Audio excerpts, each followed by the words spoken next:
Ce qu'il faut comprendre, c'est que Walt n'adapte pas une histoire, il se l'approprie. Il confie à Norman Ferguson un défi important, puisqu'il ne s'agit pas d'étoffer un conte pour en faire un film, mais de travailler une histoire très construite, trop riche en scènes diverses et portée par un héros insupportable. Le travail se met en place pendant la finalisation de Blanche-Neige et les 7 nains, et aussi le déménagement des studios de Burbank.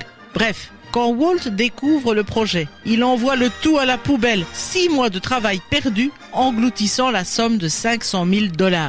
Somme colossale pour l'époque, effectivement. Et donc on efface tout et on recommence. Walt va reprendre ce qui a fait le succès de Blanche-Neige et rendre le personnage plus attachant. Le pantin sera alors humanisé, même s'il reste une marionnette. On lui offre les fossettes sympathiques de Mickey et la célèbre paire de gants. On lui ajoute de grands yeux candides et il prend un peu de rondeur. Bref, Pinocchio devient touchant sous ses airs d'innocence. Après une jeune princesse, ce sera donc le tour d'un petit héros dans lequel les plus jeunes se reconnaissent et avec qui les adultes replongent dans leur enfance grâce à des références universelles. Oui, tu dis tous différents, mais des références communes, c'est un peu étrange, non? Avec Pinocchio, Walt nous offre une histoire différente de celle de Collodi, basée sur les aventures du petit pantin à travers toute une série d'étapes commune à tous les héros de tous les temps. C'est ce qu'un certain Joseph Campbell va appeler le voyage du héros. Oh, il ne me semble pas si héroïque que ça, ce Pinocchio, pourtant. Les étapes d'un héros sont les suivantes. Le monde ordinaire, l'appel à l'aventure, le refus et la séparation, une aide surnaturelle et le lancement dans l'aventure,